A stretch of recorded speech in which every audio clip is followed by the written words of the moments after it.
ஹல்லேலூயா, ஹல்லேலூயா. நம்முடைய பிதாவாகிய தேவனால் கர்த்தராகிய இயேசு கிறிஸ்துவினாலும் நம் அனைவருக்கும் கிருபை, இரக்கமும் சமாதானமும் உண்டாகும். ஆமென். ஹல்லேலூயா.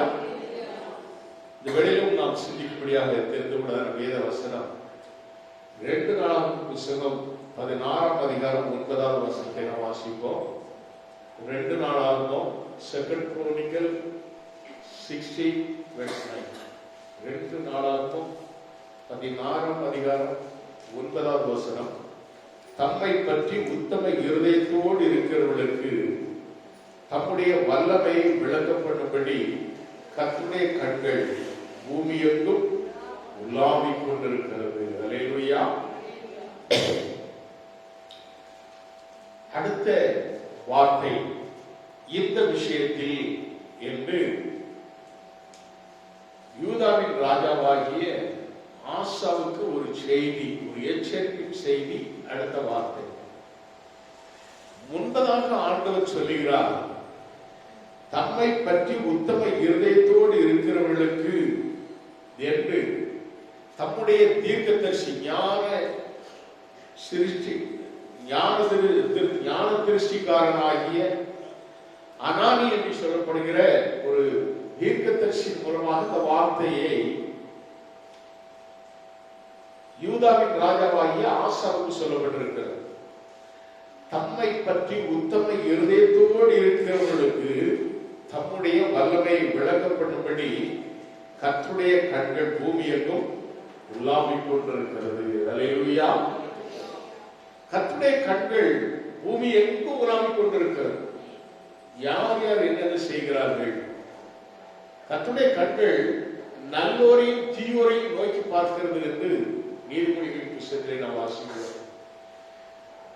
கர்த்தருடைய கண்களுக்கு மறைவான சிருஷ்டி ஒன்றுமில்லை என்று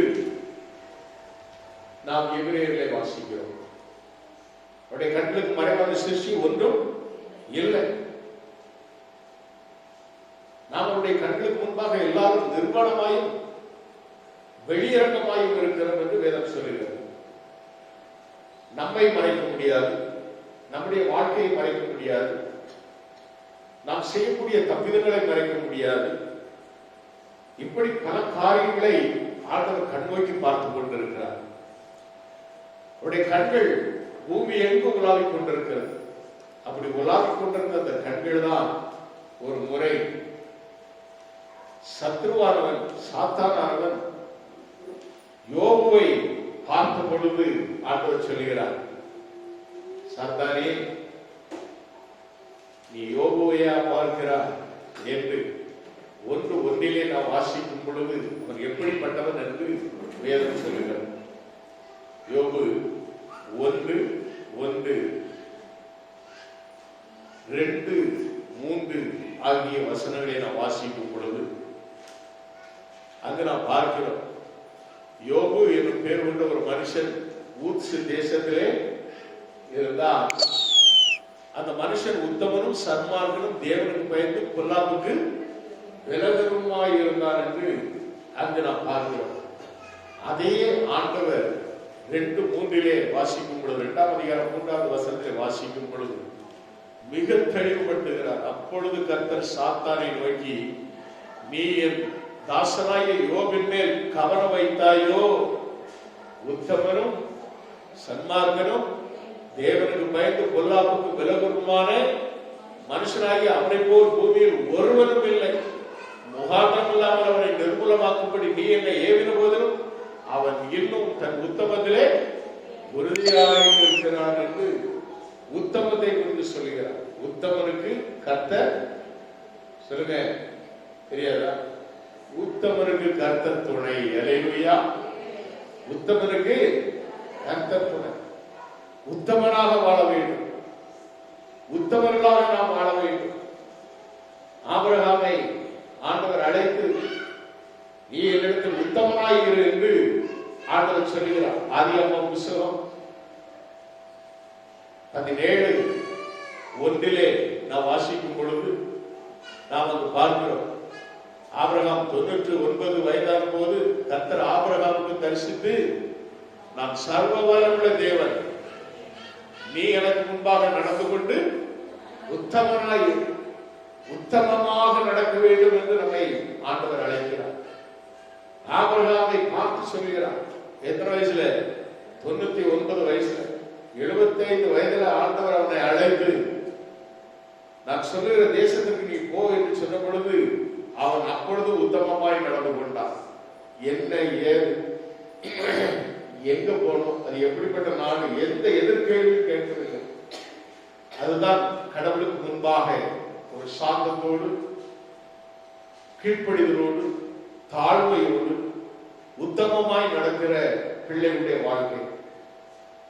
ஆனாலும் கர்த்தர் அவனை 99வது வயதில் சொல்கிறார், நீ என்ன செய்ய, எனக்கு முன்பாக நடந்து கொண்டு உத்தமமாயிரு, உத்தமனாயிரு. அவன் உத்தமனாய் நடப்பதால் தான் அவன் தான் இன்றைக்கு நம்முடைய விசுவாசத்தின் தகப்பனாக காணப்படுகிறார். அல்லேலூயா. ஆபிரகாமுக்கு ஆண்டவர் கொடுத்த அந்த வாக்கின்படி நாம் எல்லாரும் ஆபிரகாமுடைய பிள்ளைகளாய் இருக்கிறோம். Praise God. அல்லேலூயா. தேவனுடைய பிள்ளைகளை யார் யார் உத்தமமாய் நடக்கிறார்களோ அவருடைய வாழ்விலே ஆண்டவர் அநேக காரியங்களை செய்கிறார், அற்புதமாய் வழிநடத்துகிறார். நோவாவுக்கோ நாம் பார்க்கும் பொழுது 6ஆம் அதிகாரம், ஆதியாகமம் 6ஆம் அதிகாரம் 9வது வசனத்திலே நாம் வாசிக்கும் பொழுது அங்கு நாம் பார்க்கிறோம்.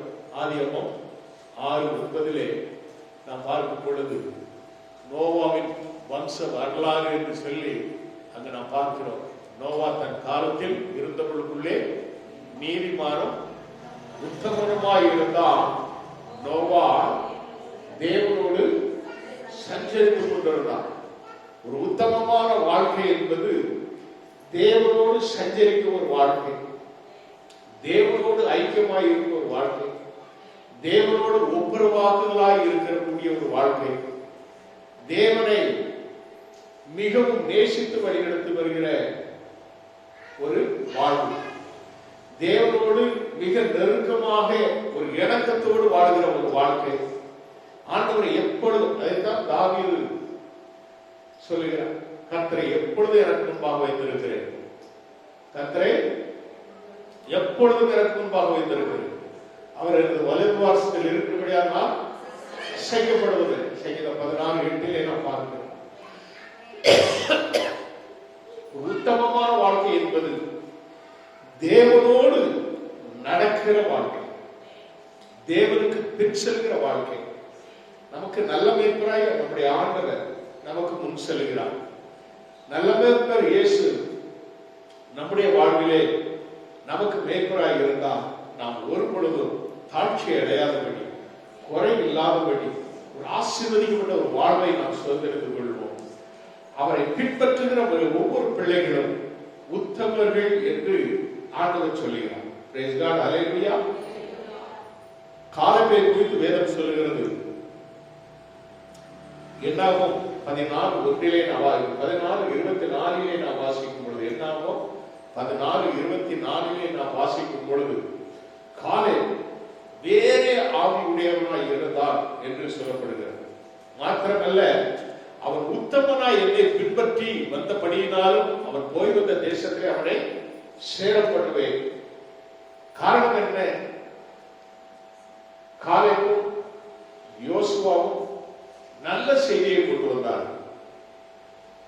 12 பேர் தேசத்தை வேவு பார்க்க சென்ற பொழுது 10 பேர் அந்த தேசத்தை குறித்து முதலாவது நல்ல விளைச்சல் உள்ள தேசம்தான் என்று சொல்லிவிட்டு அவருடைய கண்கள் அங்கு இருக்கிற மனிதர்கள் ரொம்ப ரெட்டையா அரக்கர்களை போல இருக்கிறார்கள் என்று ஜனங்கள் மத்தியிலே ஒரு துர்ச்செய்தியை பரப்பி பயத்தை உண்டு கொண்டு விடுவார்கள். ஆனால் காலேபு, யோசுவா, இந்த 2 பேரும் தான் நல்ல தேசம், கர்த்தரால் நாம் அந்த தேசத்தை சுதந்திரித்துக் கொள்வோம் என்று ஒரு விசுவாச வார்த்தையை கூறினார்கள். அதிலே காலேபை குறித்து வேதம் சொல்லுகிறது, அவன் உத்தமமாய் என்னை பின்பற்றி வந்தபடினால், அதை சொல்லப்பட்டிருக்கிறது, அவர்கள் காலேப் வேற ஆவியை உடையவனாய் இருக்கிறபடினால். இந்த வேற ஆவி என்று சொன்னால் என்ன ஆவி? அதுதான் ஜனங்களுக்குள்ளே சமாதானத்தை உண்டு பண்ணுகிற ஆவி. அல்லேலூயா. ஜனங்களுக்குள்ளே சந்தோஷமான செய்தியை கொடுக்கிற ஆவி, நற்செய்தியை கொண்டு வருகிற ஆவி, நல்ல சுவிசேஷத்தை கொடுக்கிற ஆவி, காலை வேறே ஆவி உடையவனாய் இருந்தான். ஜனங்களிடத்தில் அவர் சொன்ன வார்த்தை அது ஜனங்களுக்கு ஆறுதல் கொடுக்கக்கூடிய வார்த்தையாக காணப்பட்டது. அவருடைய வார்த்தையை ஆண்டவர் அங்கீகரித்து ஆசீர்வதித்தார். அல்லேலூயா. ஜனங்கள் அதை நம்பல, ஜனங்கள் அதை நம்பல. 10 பேர் சொல்றதுதான் நம்புவாங்க, ஆனா பரிசுத்தவான் சொல்லுகிறத நம்ப மாட்டாங்க. அல்லேலூயா. 10 பேர் சொல்றத நம்பிடுவாங்க, ஆனா ஒரு பரிசுத்தவான் சில காரியங்களை சொன்னா நம்பவே மாட்டாங்க. இதுதான் உலகம். அங்கும் அதுதான் நடந்தது. ஆக காலை அவன் சொன்ன அந்த வார்த்தையினாலே அவன் போய் வந்த தேசத்திலே அவனை சேரப்படவே அவன் சந்ததியார் அதை சுதந்திரித்துக் கொள்வார்கள் என்று அவனை குறித்து உத்தமன் என்று ஆண்டவர் சொல்கிறார். அல்லேலூயா. தேவனுடைய பிள்ளைகளே, இந்த இடத்திலே நாம் பார்க்கிறோம், தம்மை பற்றி உத்தம இருதயத்தோடு இருக்கிறவர்களுக்கு தம்முடைய வல்லமை விளங்கப்படும்படி தன்னுடைய கண்கள் பூமி எங்கும் உலாவிக் கொண்டிருக்கிறது. யோபு 1:12 நாம் வாசிக்கும் பொழுது அங்கு நாம் பார்க்கிறோம், சோதனையை சகிக்கிற மனுஷன் பாக்கியவான். யாக்கோபு 1:12 சோதனையை சகிக்கிற மனுஷன் பாக்கியவான், அவன் உத்தமன் என்று விளங்கின பின்பு அவனுக்கு எந்த ஆண்டவர் கொடுக்கிறார்? ஜீவ கிரீடத்தை கொடுப்பேன் சொன்னார். அல்லேலூயா. அவன் உத்தமன் என்று விளங்கின பின்பு கர்த்தர் தம்மிடத்தில் அன்பு கூறுகிறவர்களுக்கு வாக்குத்தத்தம் பண்ணின ஜீவ கிரீடத்தை பெறுவான். அல்லேலூயா. ஜீவ கிரீடத்தை பெற்றுக் கொள்வதற்கு நாம் உத்தம வாழ்க்கை வாழ வேண்டும்.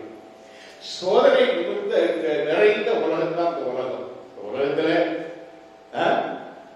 எல்லா சோதனைகள் வரும், வேதனைகள் வரும், பிரிவுகள் வரும், துன்பங்கள் வரும், துயரங்கள் வரும். எல்லாவற்றையும் கடந்து இந்த உலகத்தை ஜெயித்த ஆண்டவர் நம்மோடு கூட வருவார். அல்லேலூயா. உலகத்திலே உங்களுக்கு உபத்திரம் உண்டு, ஆனாலும் திடன் கொள்ளுங்கள், நாம் இந்த உலகத்தை ஜெயித்தேன் என்று சொன்ன ஆண்டவர் நம்மோடு கூட இருக்கிறார். அல்லேலூயா. இந்த ஒரு விசுவாச வாழ்க்கை ஒவ்வொருவரோடு கூட இருக்க வேண்டும். நீ அந்த விசுவாசத்தோடு இந்த உலகத்தை நீ கடந்து செல்ல வேண்டும். இந்த விசுவாசம் தான் உன்னை ஜெயித்து ஜெயத்தை கொடுத்து வெற்றியை கொடுத்து பரலோகத்திற்கு நம்மை கொண்டு செல்லும். ஜீவ கிரீடத்தை பெற்றுக்கொள்ளும்படியாக ஒரு பாக்கியத்தை நமக்கு தரும். சோதனைகளை சகிக்கிற மனுஷன் பாக்கியவான் என்றுதான் யாக்கோபு எழுதுகிறார். அவன்தான் அவன் உத்தமன் என்று விளங்கின பின்பு அவனுக்காக ஜீவ கிரீடம் கொடுக்கப்படுகிறது என்று யாக்கோபு மிக தெளிவாக சொல்கிறார். அல்லேலூயா. நாம் கர்த்தரிடத்தில் அன்பு கூர்ந்தவர்களாய் சுதந்திரம் கர்த்தர் தம்மிடத்தில் அன்பு கூறுகிறவர்களுக்கு என்று சொல்லப்படுகிறது. நாம் கர்த்தரிடத்தில் அன்பு கூற வேண்டும். அல்லேலூயா. நம்ம வெறுமன மட்டும் அன்பு கூறுவேன் அப்படின்னு பாட்டு பாடிட்டு வேறுபாரு. உண்டான உள்ளத்தின் ஆழத்திலிருந்து கர்த்தரை நாம் நேசித்தால் கர்த்தர் நம்மை நேசிப்பார். அல்லேலூயா. அல்லேலூயா. இந்த ஆசா நம்ம வேதத்திலே நாம் பார்க்கும் பொழுது முதல் ராஜா சவுல், அவன் கர்த்தருக்கு கீழ்ப்படியாதனாலே அந்த ராஜ்ய பாரத்திலிருந்து அவன் தள்ளப்படுகிறான். அவன் மாத்திரமல்ல, அவன் குடும்பமே தள்ளப்படுகிறது. ஆனால் ஆண்டவர் தாவீதை ராஜாவாக மாற்றுகிறார். இந்த தாவீது கர்த்தருக்கு முன்பாக உண்மை உத்தமமாக நடந்ததினாலே ஆண்டவர் அவனை குறித்து என்ன சொன்னார்? உன்னுடைய சந்ததி இந்த சிங்காசனத்துக்கு நிலை பெற்றிருக்கும் என்று வாக்கு கொடுத்தார். ஒரு உடன்படிக்கை. உன்னுடைய சந்ததி காலாகாலமாக இந்த சிங்காசனத்துக்கு வீட்டிருக்கும் என்று ஒரு வாக்கை, உடன்படிக்கையை ஆண்டவர் செய்தார். இந்த தாவீதின் வழிவந்த தாவீதுடைய அடுத்த அவருடைய பிள்ளை யாரு? சாலமோன். சாலமோனும் கர்த்தரை பின்பற்றி நடந்தான். கடைசி காலத்துல அவன் கெட்ட பொண்டாட்டிகளால ஒண்ணு இல்ல 1000 பொண்டாட்டியை கட்டி 1000 ஒன்னை நான் சரியா பார்க்கிறேன் அப்படின்னு சொல்லிட்டான். 1000 வேஸ்ட் சொல்லிட்டு, ஆனாலும் இவன் அந்த வேஸ்ட் போன அவங்களோடு கூட சோர போய் அங்க இருக்கிறதான தெய்வங்களை கூப்பிட்டு கொஞ்சம் வழி வேலையில் தான் போனான். ஆனாலும் கூட அவருடைய பிள்ளை ரெகொபெயாம் அவனை ஆண்டவர் சிங்காசனத்தில் உட்கார வைத்தார். அந்த வம்சத்தை ஆண்டவர் ஒரு பொழுதும் வாக்கு மாறவே மாட்டார். அவர் வாக்கு மாறாத தேவன். சத்தமே வருது. உங்களுக்கு வாக்கே இருப்பாங்க. ஒரு ஆண்டவர், நம்முடைய ஆண்டவர் எப்படிப்பட்டவர் அப்படின்னு சொல்லும் பொழுது உங்க உள்ளத்துல அங்க இருந்து என்ன அப்படியே உங்க ரத்தம் அப்படியே பிரஷர் மாதிரி அப்படி ஏறிட்டு வரும். அவருக்கு வாய் வர வந்து நிக்கணும். அப்படி இல்லைன்னா ரத்தம் கங்கி செத்துருவீங்க. போங்க. ஆண்டவருக்கு முன்னால அந்த வார்த்தை ஒவ்வொன்றும் உங்களுக்கு எப்படி ஒரு ஸ்பிரிட்டா இருக்கும். நம்முடைய ஆண்டவர் அவர் மாறாதவர், வாக்கு மாறாதவர், அவர் நேற்றும் இன்றும் என்றும் மாறாதவராய் இருக்கிறார் வேதம் சொல்கிறது. அல்லேலூயா. நம்மதான் மாறி போறோம். ஆனால் ஆண்டவர் வாக்கு மாற மாட்டார். என்ன நடந்தது? ரெகொபெயாம் காலத்தில் தான் ஒரு சம்பவம் நடக்கிறது. அவன் என்ன செய்கிறான்? தன்னுடைய அரசவையில் உள்ள முதியவர்களை தள்ளிவிட்டு வாலிப பிள்ளைகளுடைய பேச்சை கேட்பான். இன்றைக்கெல்லாம் பிள்ளைகள் அப்படிதான். என் ஃப்ரெண்டு சொன்னான் அப்படின்னு சொன்னா உடனே அவங்க ஏற்றுவாங்க. எங்க அப்பா சொன்னாரு, இல்ல அப்படின்னா எங்க தாத்தா சொன்னாருன்னா அதெல்லாம் ஒண்ணுமே கிடையாது. அவங்களுடைய பேச்செல்லாம் கேட்கறதே கிடையாது. ஃப்ரெண்டு கடையில போறது பாதாளம். அப்படித்தான் ரெகொபெயாம் என்ன பண்ணா, ஃப்ரெண்டோட பேச்ச கேட்டான். உடனேயே சாலமோன் காலத்திலே உள்ள ஒருவர் யெரொபெயாம் என்று சொல்லக்கூடிய ஒருவர், அவன் அந்த காலத்துல ஓடிட்டான். எங்க ஓடிட்டான்? அவன் குடும்பம் அப்படியே ஓடி எகிப்துல போய் தஞ்சமடைஞ்சது சாலமோன் காலத்துல. ஆனா அவன் தான் இப்போ என்ன பண்றான்? அவன் பேரு 2 நாளாகும் 10ஆம் அதிகாரம் 2வது வசனத்தை வாசிக்கும் பொழுது, ராஜாவாகிய சாலமோனை விட்டு ஓடி போய் எகிப்திலிருந்த நேபாத்தின் குமாரனாகிய யெரொபெயாம் அதை கேட்டபோது அவன் எகிப்திலிருந்து திருப்பி வந்தான் என்று சொல்லப்படுகிறது. அல்லேலூயா. காரணம் என்ன? ரெகொபெயாமை ராஜாவாக அவர்கள் முடிசூட்டும் பொழுது இந்த இஸ்ரவேலில் உள்ள மொத்தம் 12 கோத்திரங்கள், 12 கோத்திரங்களும் அதிலே 10 கோத்திரங்கள் அவர்களை வந்து முறையிடுகிறது. என்ன முறையிடுகிறாங்க? உங்க அப்பா காலத்துல நான் எங்களுக்கு ரொம்ப கொஞ்சம் கஷ்டமா இருந்தது, அவங்க நிறைய வேலைப்படு அது கொடுத்தாங்க, நீர் எங்களுக்கு என்ன செய்யுங்க, கொஞ்சம் தயவு காட்டுங்க அப்படின்னு அப்படித்தான் கேட்டு வந்தாங்க. ஆனா இவன் என்ன பண்ணான்? முதியவர்கள் அவங்க ஜனங்கள் பேச்ச கேட்டு அதன்படி நடக்குன்னு சொல்லி ஆலோசனை கொடுத்தாங்க. இந்த இளையவங்க இந்த வாலிப பிள்ளைகள் இருக்காங்களே, நீ சொல்லுப்பா, எங்க அப்பா இடுப்பு என் சுண்டவர்களுக்கு சமாதானம்னு சொல்லுன்னு சொல்லிட்டான். எப்படி? எங்க அப்பா இடுப்பே என் சுண்டவர்களுக்கு சமாதானம் அப்படின்னு சொல்லி அப்படின்னு உடனே அவன் சொன்ன உடனே 10 கோத்திரம் பிரிந்து போய் அங்கு யெரொபெயாமை ராஜாவாக மாற்றிவிட்டார்கள். 12 கோத்திரம். இப்பொழுது 2 கோத்திரம் மட்டும்தான், யூதா கோத்திரமும் பென்யமீன் கோத்திரம் ஆகிய 2 கோத்திரம் மட்டும்தான் எங்க இருக்குது? இந்த யூதாவிலே எருசலேமிலே மையமாக கொண்டு ஆளுகை நடப்படுகிறது. யெரொபெயாம் 2 கோத்திரத்தை மட்டும் ஆளுகிறவனாக மாறிவிட்டார். இதெல்லாம் இது என்ன சொன்னால், இந்த ரெகொபெயாமை குறித்து நாம பார்க்கும் பொழுது 12ஆம் அதிகாரம் 1வது வசனத்திலே நாம் வாசிக்கும் பொழுது, ரெகொபெயாம் ராஜ்யத்தை திடப்படுத்தி தன்னை பலப்படுத்தி கொண்ட பின் அவனும் அவனோட இஸ்ரவேலர் அனைவரும் கர்த்தருடைய நியாய பிரமாணத்தை சத்தமா சொல்லுங்க, விட்டு விட்டார்கள். ஒவ்வொரு ராஜாக்களையும் குறித்து நான் ஒரு 2 நிமிஷம் தான் சொல்ல போறேன். கவனமா கேளுங்க. இந்த ரெகொபெயாம் இவனுடைய நாட்கள்ல நியாய பிரமாணத்தை விட்டு விட்டார்கள். எப்போ ராஜ்யபாரம் தேடப்பட்ட போது, ஒரு ஸ்டடிக்கு வந்த உடனே கர்த்தர் நம் அனைவரையும் எப்படி வைத்திருக்கிறார்? ராஜாக்களும் ஆசாரியருமாக வைத்திருக்கிறார். ஒரு அல்லேலூயா சொல்லுவோமா? அல்லேலூயா. ஒவ்வொருடைய வாழ்க்கையும் ஆண்டவர் மேம்படுத்தி மேம்படுத்தி மேலாக கொண்டு வந்து கொண்டிருக்கிறார். நம்முடைய உயர்வு எல்லாம் அது கர்த்தராலே வரக்கூடிய உயர்வு. நாம் எப்படி இருந்தோம் என்பதை நாம் நினைத்து பார்க்க வேண்டும். நம்முடைய காலங்கள், முந்தைய காலங்கள் எப்படி இருந்தது, எப்படிப்பட்ட தாழ்மையில் இருந்தோ, தாழ்மையில் இருந்த நம்மை தேவன் எப்படி உயர்த்தி கொண்டு வந்திருக்கிறார் என்பதை நாம் நினைத்து பார்க்க வேண்டும். எத்தனையோ விதமான கஷ்டங்கள், பிரச்சனைகள், போராட்டங்கள், எதிரிகளின் சூழ்ச்சிகள் என்று எத்தனை இருந்தாலும் அத்தனையும் ஆண்டவர் அதை என்ன செய்தார்? முறியடித்து நம்மை மேலாக கொண்டு வந்திருக்கிறார். இப்படி நம்மை மேன்மைப்படுத்தின ஆண்டவருக்கு முன்பாக நாம் உத்தமமாய் நடந்தோம் என்று சொன்னால், அவருடைய கண்கள், நம்மை நோக்கி பார்க்கிற கண்கள் நம்மை மேன்மைப்படுத்தும். நாம் உத்தமமாய் ஆண்டவரை பின்பற்றாதபடி நாம் விலகி போவோம் என்று சொன்னால் நம்மை ஆண்டவர் தாழ்த்த ஆரம்பித்துவார். அல்லேலூயா. நாம் அவரை பின்பற்றுகிற நாட்களெல்லாம் ஆண்டவர் நம்மை மேலாக்குவார்.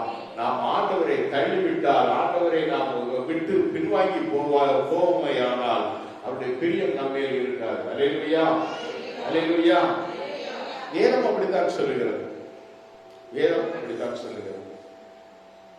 ஆண்டவரை நாம் எவ்வளவு தேடுகிறோமோ அவ்வளவாய் நாம் உயர்த்தப்படுவோம், அவ்வளவாய் நாம் ஆசீர்வதிக்கப்படுவோம், அவ்வளவாய் நம்முடைய வாழ்வு உயரும். அந்த உயர்வை பெற்றுக்கொண்ட பிறகு அதுக்கு மேலதான் நம்முடைய வாழ்க்கையில சிலவங்க தப்பு பண்ணிடுறாங்க. நல்லா உயர்வு, பதவி உயர்வு, சம்பள உயர்வு, வருமானங்கள், பிசினஸ்ல ஆசீர்வாதம், தொழில மேன்மை, இப்படி மேன்மையை பற்ற உடனே டைம் இல்ல,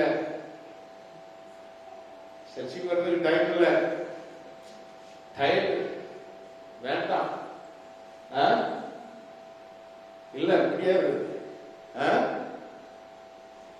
என்னது? ஆனா என்னது வேணும்? என்ன வேணும்? அதுக்கு மட்டும் முன்னேறம் அப்படின்றாங்க. ஆனா என்னது? கடவுளை தேடுறதுக்கு, பைபிள் வாசிக்கிறதுக்கு, ஜெபம் பண்றதுக்கு எந்த ஒரு கூட்டமும் பின்வாங்கி போகிறவர்கள். ஆண்டுடைய கண்கள் உத்தமனைத்தான் பார்த்து கொண்டிருக்கிறது. எந்த இடத்திலிருந்து ஆண்டவர் மேல கொண்டு வந்தார், உடைய இருதய துடிப்பு எப்படி இருக்கிறது என்பது இருதயத்தை படைத்த ஆண்டவருக்கு தெரியும். அல்லேலூயா. உன்னையும் என்னையும் படைத்தவர் ஆண்டவர். அவருக்கு இருதய துடிப்பு தெரியும். நீ இருதயத்துல பேசுறது எல்லாத்தையுமே ஆண்டவர் அறிவார். மனுஷன் முகத்தை பார்க்கிறான், கர்த்தரோ சத்தமா இருதயத்தை பார்க்கிறார். அல்லேலூயா. இருதயத்தை பார்க்கிற ஆண்டவருக்கு முன்பாக நீ இல்ல, நான் ஆண்டவரை தான் கும்பிடுவேன் சொல்லிக்கிடலாம். ஆனா அவரை விட்டு விலகி போனபடியினாலே இங்க நான் பார்க்கிறோம். இதே ரெகொபெயாம் காலத்திலே சாலமோன் தேவாலயத்தை அங்கத்தால கட்டி எல்லாம் பளபளப்பா தங்கம் இருந்தது. இந்த ரெகொபெயாம் காலத்தில் நடந்தது என்ன தெரியுமா? 9-10 வசனங்கள் வாசிக்க. 12ஆம் அதிகாரம் 9-10. அப்படியே எகிப்தின் ராஜாவாகிய ஷீஷா எருசலேமுக்கு விரோதமாய் வந்து கர்த்தருடைய ஆலயத்தின் பொக்கிஷங்களையும் ராஜாவுடைய அரண்மனை பொக்கிஷங்களையும் சாலமோன் சேவித்த பொன் பரிசைகள் ஆகிய சகலத்தை எடுத்து கொண்டு போய்விட்டான். இப்ப பொன்னு அலங்காரத்தோடு இருந்த ஒரு சிங்காசனத்தில் வீட்டிருந்த ரெகொபெயாம் என்ன தெரியுமா? அடுத்த வசனம் சொல்லுகிறது, அவைகளுக்கு பதிலாக ராஜாவாகிய ரெகொபெயாம் வெண்கல பரிசைக்கும் பொன்னாக விளங்குவேன்னு சொல்லக்கூடிய நீ இப்ப எப்படி ஆயிட்ட? எப்படி ஆயிட்ட? சத்தமா சொல்லுங்க. வெண்கலமாயிட்ட. நீ பொன்னா இருக்கணுமா வெண்கலமா இருக்கணும்? ரெகொபெயாம அவன் ஆளுகையில வைக்கும் போது சிங்காசனம் எப்படி?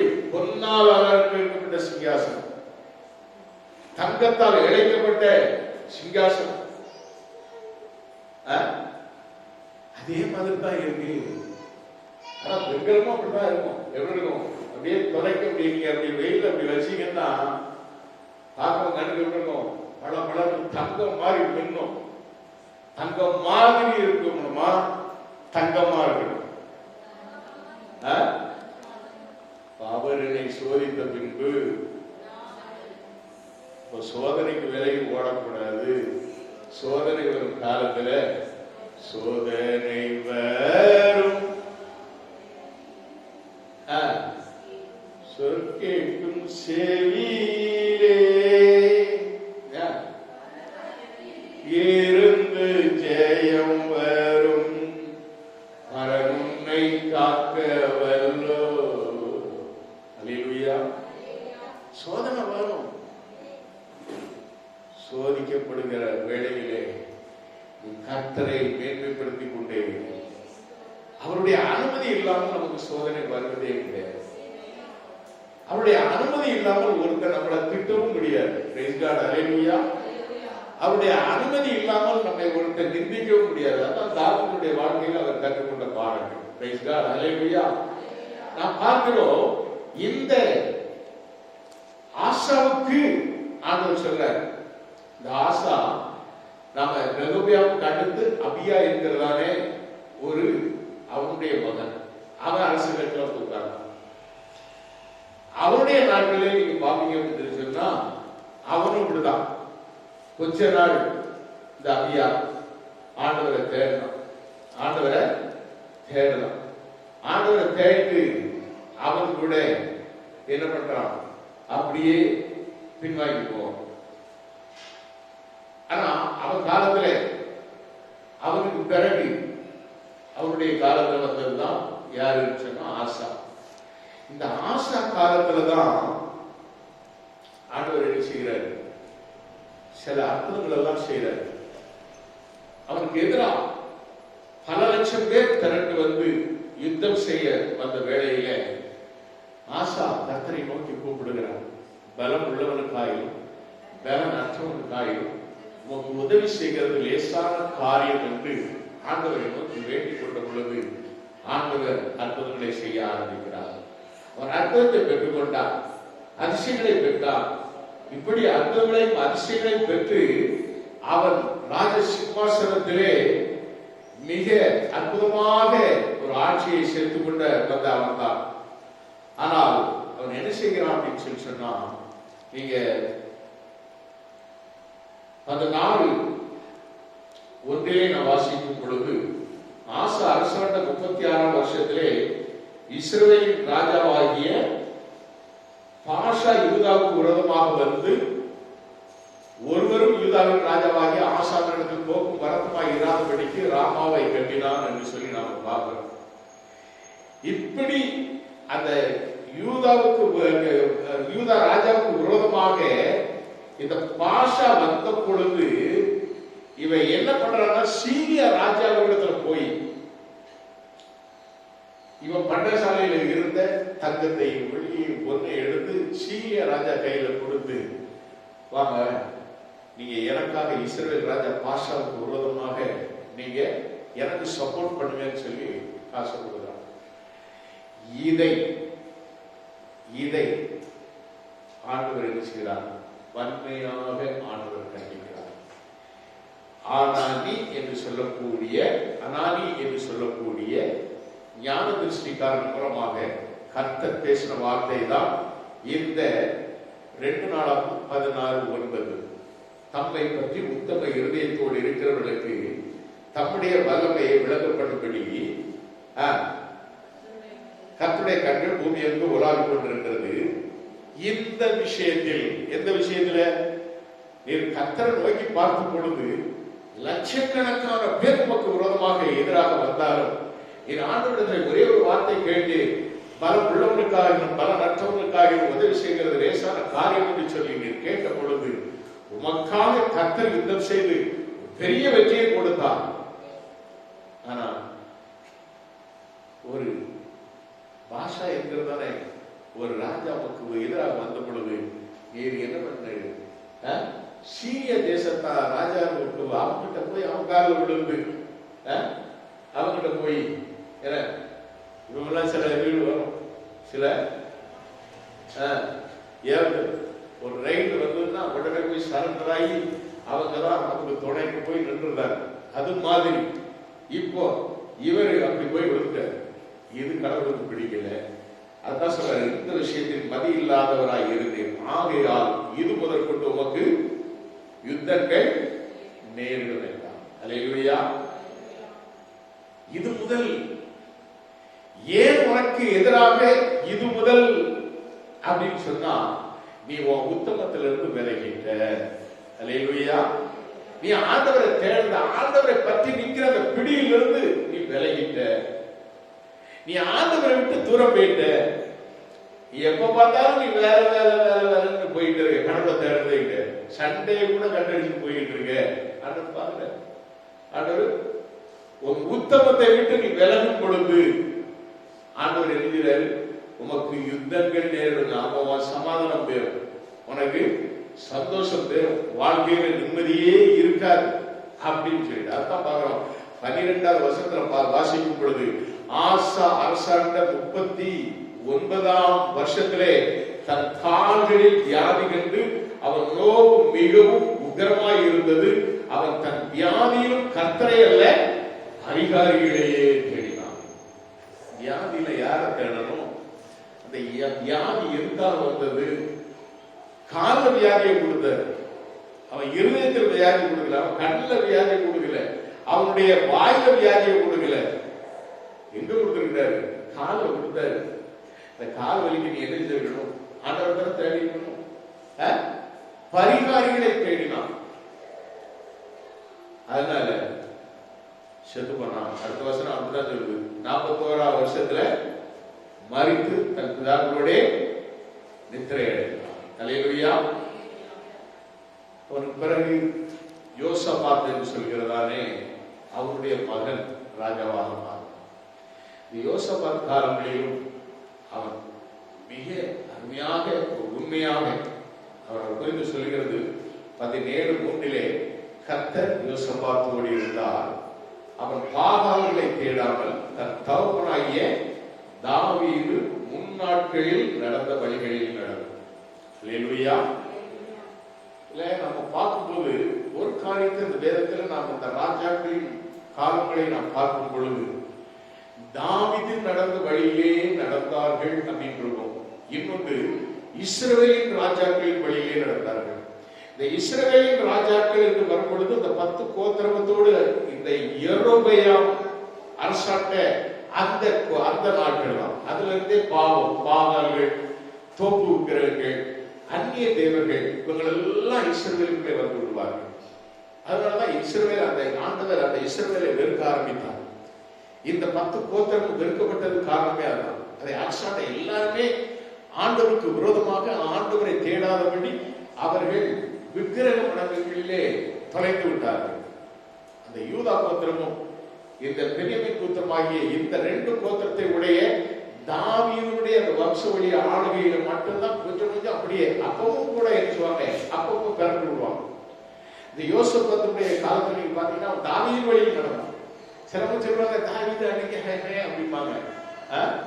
அது அடுத்தவங்களை குறை சொல்லிட்டு தான் விடாம அடுத்த அவன் எப்படி பாவம் செய்து பாவத்திலிருந்து விடுதலையானங்கிறத பார்க்கணும். அதுக்காக ஒரு சங்கீதம் 51ஆம் சங்கீதம். சிலருடைய பார்வைலாம் அப்படிதான் அடுத்தவங்க செய்து அந்த பாவத்துல தான் நின்றுருக்கான். பாவத்திலிருந்து விடுதலையாக அவன் இப்ப எப்படி இருக்கான், அவனுடைய வாழ்க்கை என்ன, அவனுடைய நேர்த்தி என்ன? வேதம் சொல்கிறது தாவீதின் வழியிலே நடந்தால் அவன் ஆசீர்வதிக்கப்பட்டவன். Price God. அல்லேலூயா. ஒரு தவறு செய்தாங்க, அந்த தவறை அவன் அவ்வளவா என்ன செய்யலாம், ஆண்டவற்றை மண்டிட்டு ஆழ்ந்து அப்படி நீங்க 51 சங்கீதத்தை நீங்க பாத்தீங்கன்னா அந்த பாவ அறிக்கை சங்கீதம். பரிசுத்த ஆவியை என்னிடத்திலிருந்து எடுத்துக்கொள்ளாதே கேட்டுக்கிறார். கெஞ்சி கேட்டு அழுது ஜெபித்து அவன் பெற்றுக்கொண்ட ஆசீர்வாதம் அந்த தாவீது.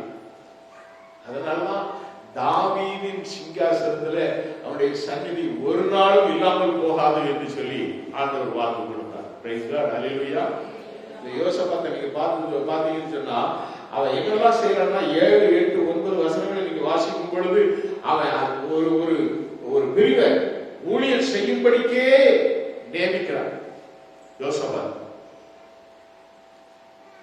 ஆண்டவரை உத்தமமாக பின்பற்றின யோசபாத் 9ஆம் வசனத்தை வாசிக்கும் பொழுது இவர்கள் யூதாவை உபதேசித்து கர்த்தருடைய வேத புத்தகத்தை வைத்துக் கொண்டு யூதாவின் பட்டணங்களெல்லாம் திரிந்து ஜனங்களுக்கு போதித்தார்கள் என்று ஒரு போதகர்கள் குழுவையே ஏற்படுத்தினார் இந்த யோசபாத்.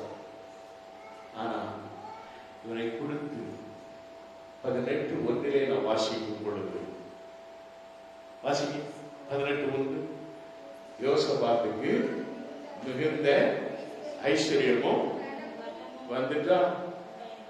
எப்போ ஐஸ்வர்யமும் கனமும் வருதோ தலக்கணமும் வந்துடும். ஐஸ்வர்யம் கனமும் வருதோ அப்பவே இவன் எழுதுவான், கனம் பெருத்தவனா மாறிடுவான். எப்படி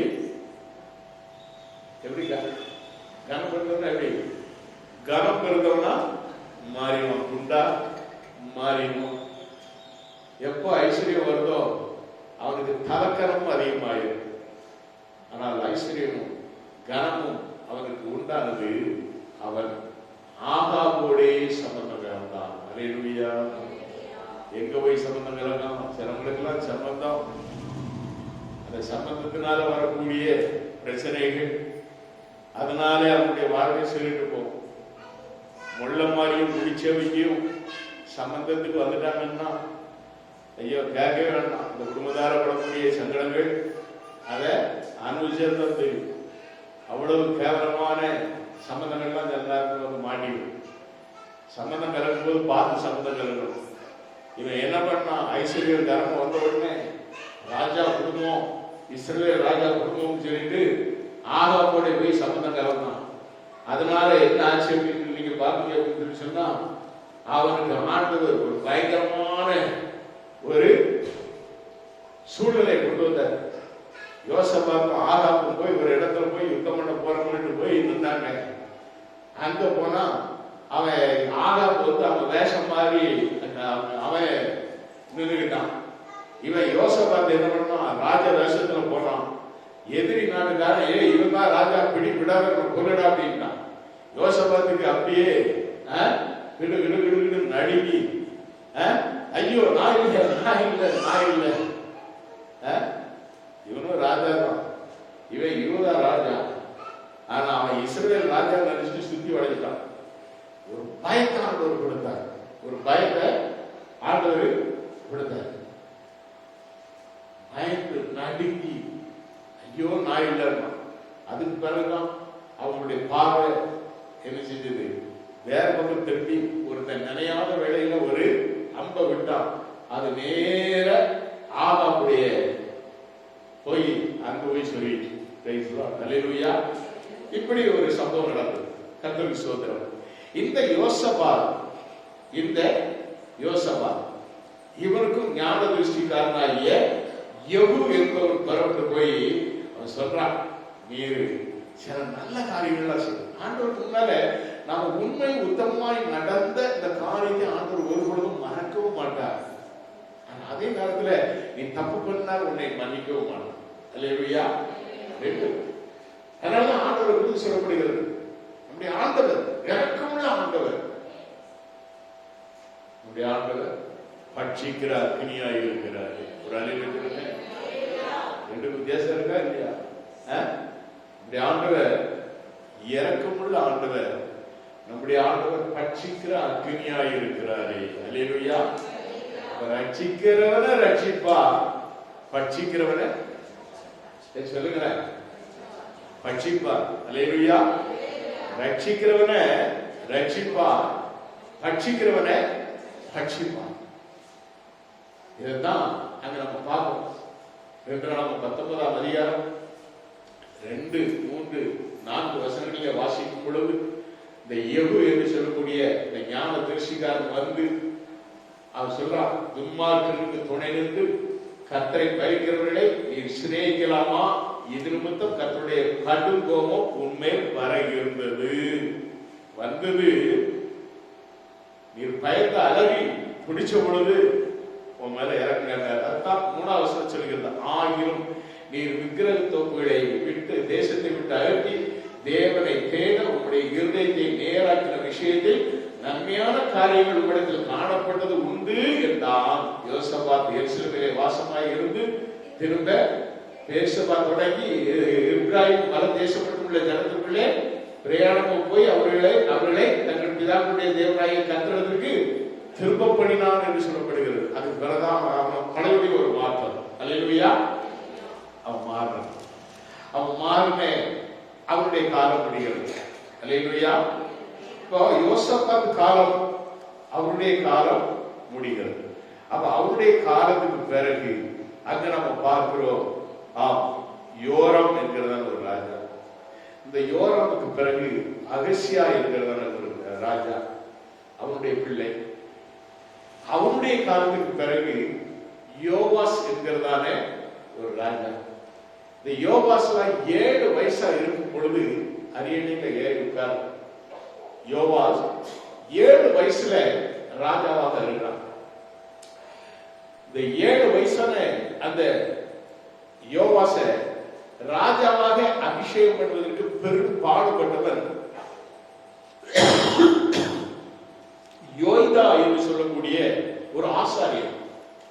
இந்த யோய்தா என்கிற அந்த ஆசாரியர் தான் எப்படியாவது தாவீதுடைய வம்சாவளிதான் இந்த அரியணையில உட்கார வேண்டும் அப்படின்னு சொல்லிட்டு இந்த யோவாச ராஜாவாக உட்கார வைக்கிறது பெரும்பாடு பண்ணுவான். காரணம் என்னன்னா, அங்க வேற ஒரு பொம்பளை ஒருத்தி இருந்தா, அத்தாலியால் என்று சொல்லக்கூடிய பொம்பளை.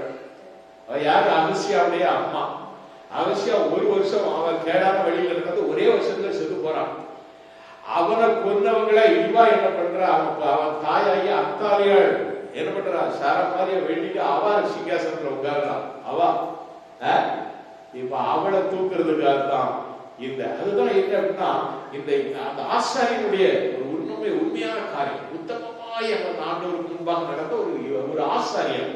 அவன் என்ன செய்யறான், தாவீதின் வழிவந்த அந்த சிங்காசனத்துல யாரும் உட்காரணும் அப்படின்னா இந்த யோவாஸ் தான் உட்காரணும் அப்படின்னு சொல்லி யோவாசுக்கு ஒரு பெரிய பாதுகாப்பு கொடுத்து அவனை காத்து, திடீர்னு ஒரு நாள் ஆலயத்துக்குள்ள அவனை வச்சு அவனுக்கு சிங்காசனம் அவனுக்கு கிரீடத்தை வைத்து ராஜா வாழ்க என்று சத்தப்படும் பொழுது இதே அத்தாலியா நாங்க ஓடி வந்து பார்த்து துரோகம் கத்துவான்.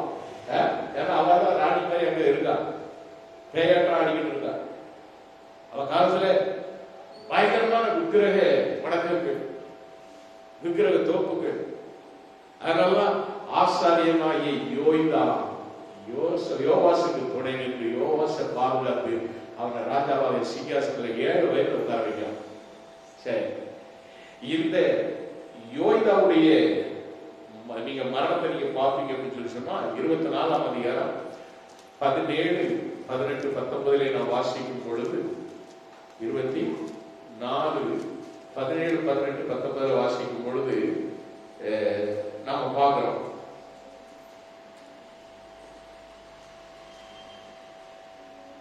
பதினைந்து 16 வாசிப்போம். யோய்தா தீர்க்காயுசு உள்ளவனாய் முதல் வயதில் மரித்தான். அவன் மரணம் அடைகிற போது 130 வயதாய் இருந்தான்.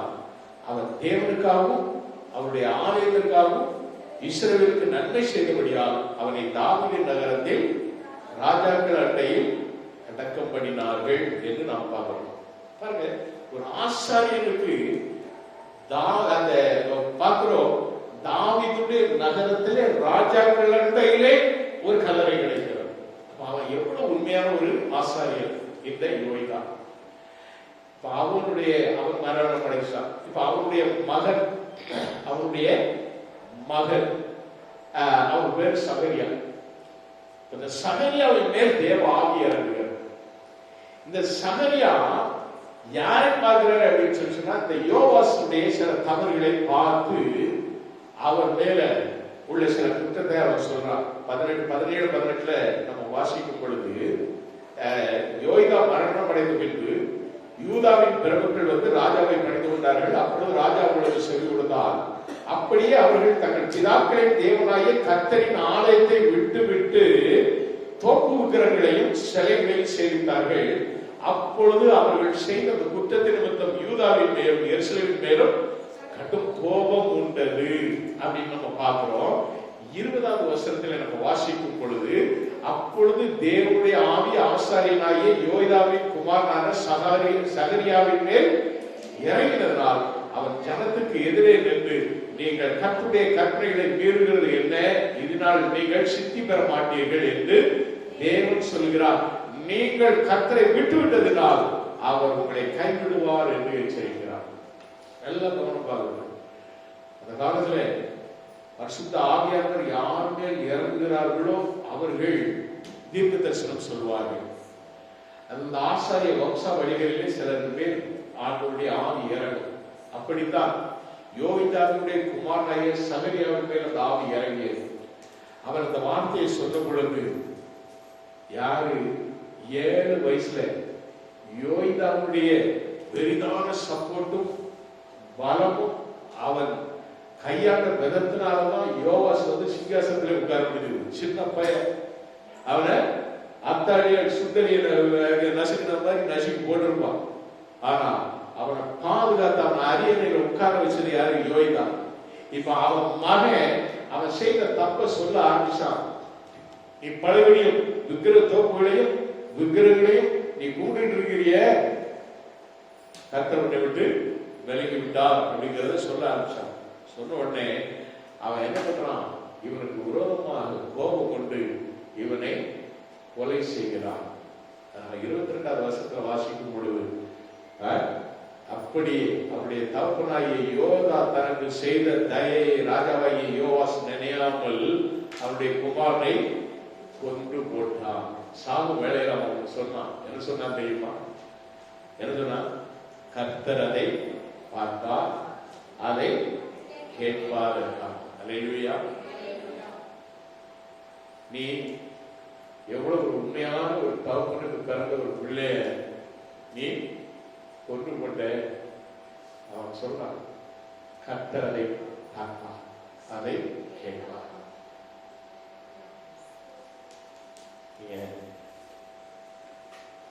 24வது வசனத்துல வாசிக்கும் பொழுது அந்த வார்த்தையை சொன்ன மறு வருஷத்துல சில மாதங்களுக்குள்ள நடந்த சம்பவம். சீரியாவுடைய சேனைகள் அவனுக்கு விரோதமாக யூதாவில் எருசலேமில் வந்து ஜனத்தில் இருக்கிற பிரபுக்களை எல்லாம் அழித்து கொள்ளையிட்ட அவர்கள் உடைமைகளை எல்லாம் தமஸ்குவின் ராஜாவுக்கு அனுப்பினார்கள். சீரியாவின் சேனை சிறு கூட்டமாய் வந்திருந்தாலும் அவர்கள் தங்கள் பிதாக்களின் தேவனாகிய கர்த்தரை விட்டுவிட்டபடினால் கர்த்தரின் மகாபரிய சேனையை அவர்கள் கையில் ஒப்பு கொடுத்தார். அவர்கள் யோவாசுக்கு கர்த்தனை செய்தார்கள். அவர்கள் அவனை மகா வேதனைக்குள்ளானவனாக விட்டு போனார். குற்றுயிரும் கொலையுமா விட்டு விட்டார். அப்படியே அழுத்தி கிடந்து சாவடா அப்படின்னு தெரியும். பிள்ளைகள் நடந்தது என்ன தெரியுமா? செத்து போனான். 25வது வசனத்துல கடைசி வார்த்தை சொல்லுகிறது, ஆனாலும் ராஜாக்களின் கல்லறைகளில் அவனை வைக்கவில்லை. அவனுக்கு இடம் கூட கல்லறையில கூட இடம் கிடைக்கல. அல்லேலூயா. 7 வயசுல ராஜாவானவன் அவனுக்குள்ள கர்த்தரை தேடாமல் கர்த்தரை விட்டுவிட்டு பாகால்களையும் விக்கிரகங்களையும் கும்பிட திருப்பினபடினாலே அவனுக்கு விரோதமாக ஆண்டவர் என்ன செய்கிறார்? ஒரு சேனையை அனுப்புகிறார். நம்முடைய தீர்க்கதரிசியை அனுப்பி எச்சரிக்கை செய்தார். ஆனால் எச்சரிக்கை செய்த தீர்க்கதரிசியை அவன் என்ன செய்கிறார்? கொலை செய்கிறார். யாரை கொலை செய்கிறார்? தனக்கு துணை நின்று தன்னை ராஜாவாக்கின ஆசாரியனுடைய மகனை கொலை செய்கிறார். நடந்தது அவருடைய வாழ்க்கையிலே சிங்காசனம் போச்சு, கல்லறை கூட அவருக்கு கிடைக்கல அப்படின்னு சொல்லி எல்லாம் எச்சரிக்கையான ஒரு வார்த்தையாக இன்றைய நாளிலே நமக்காக போதிக்கப்படுகிறது. அவரவர்கள் ராஜ சிம்மாசனத்தை அவர்கள் தகுதிப்படுத்திக் கொள்ளும் பொழுது, ஸ்திரப்படுத்திக் கொள்ளும் பொழுது, அவர்களுக்கு வரக்கூடிய மமதையினாலே கர்த்தரை விட்டு விட்டு விலகி போகிறார்கள். அப்பொழுது கர்த்தருடைய கோபம் அவர்களை அழிவுக்கு நேராக திரும்புகிறது என்பதுதான் வேதம் நமக்கு எச்சரிக்கை செய்யும். அதைத்தான் அனானி என்கிறதான தீர்க்கதரிசி ஆசாவுக்கு சொல்லும் பொழுது சொல்லுகிறார், தம்மை பற்றி உத்தம இருதயத்தோடு இருக்கிறவர்களுக்கு தம்முடைய வல்லமை விளங்கப்படும்படி கர்த்தருடைய கண்கள் பூமியெங்கும் உலாவிக் கொண்டிருக்கிறது. நீ நான் தப்பிக்கவே முடியாது. ஆண்டவருடைய பார்வையிலிருந்து நாம் ஒருத்தருமே தப்பிக்க முடியாது.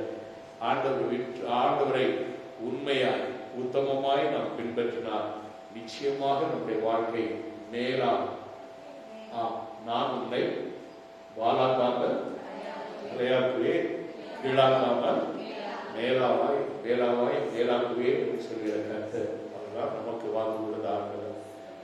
அதே பாகம் 28 பின்வரும் வாக்கியங்களை நீங்கள் வாசி பார்ப்பீர்களா, அவரை நீங்கள் விட்டுவிட்டால் கொடிய கொடிய எனது சாபங்கள், கொடிய சாபங்கள், நீங்க அதை நீங்க பார்ப்பீங்கன்னா மிக மோசமான சாபங்கள் அதிலே கூறப்பட்டிருக்கிறது. காரணம் என்ன? நாம் அவரை வெரி சிம்பிள், நாம் ஆண்டவரை பின்பற்றினால், ஆண்டவரை பற்றிக் கொள்வோம் என்று சொன்னால் நாம் ஆசீர்வாதம் அடைகிறோம். விட்டுவிட்டால் சாபத்துக்குள்ளாகிறது. இதுதான் 28 உபாகம் 28 நமக்கு போதிக்கிற காரியங்கள். அதுதான் 1 முதல் 14 வசனங்கள் 27 ஆசீர்வாதங்கள். அதுக்கு பிறகு 54 வசனம், அதுக்கு பிறகு 15 இருந்து கடைசி வசனம் வர 54 வசனங்கள்ல 112 கொடிய சாபம், 112 கொடிய சாபம். 27 ஆசீர்வாதம் வேணுமா, 112 கொடிய சாபங்கள் வேண்டுமா அப்படிங்கிறது மாதிரிதான் அந்த இது. அதுல ரொம்ப அழகா சொல்ல, இன்று நான் உனக்கு விதிக்கிற ஒரு தேவனாய கர்த்தருடைய எல்லா கற்பனைகளின்படியும் கட்டளைகளின்படியும் நடக்க கவனமாய் இருக்கிறதற்கு அவர் சத்தத்துக்கு செவி கொடாதே போவாயானால் இப்பொழுது சொல்லப்படும் சாபங்கள் எல்லாம் உண்மை வந்து உனக்கு பலிக்கும் அப்படின்னு சொல்லிட்டுதான் இந்த 112 சாபங்கள் வேதத்திலே கூறப்பட்டிருக்கிறது. அவருடைய கற்பனைகளின்படி கட்டளையின்படி அவரை பின்பற்றி உத்தமமாய் நாம் நடக்கும். உத்தம விதவைகள் என்று விதவைகளை குறித்து அப்போஸ்தலனாகிய பவுல் எழுதுகிறார். விதவைகளிலும் உத்தம விதவைகள் என்று. வேதத்திலே உத்தமத்தை குறித்து அநேக வார்த்தைகள் சொல்லப்பட்டிருக்கிறது. நாம் உத்தமமாய் நடப்போம், உத்தமமாய் கர்த்தருக்கு பின் செல்வோம், உத்தமமாய் வாழுகிறவர்களுக்கு கர்த்தர் துணை நிற்பார், உத்தமமாய் வாழுகிற பிள்ளைகளை ஆண்டவர் மென்மேலும் உயர்த்துவார். அதுதான் இந்த செய்தியுடைய சத்தியம். அது உத்தமர்களுக்கு கர்த்தர் துணை. கர்த்தர் தாமே நம்மை ஆசீர்வதிப்பாராக. ஆமென். அல்லேலூயா.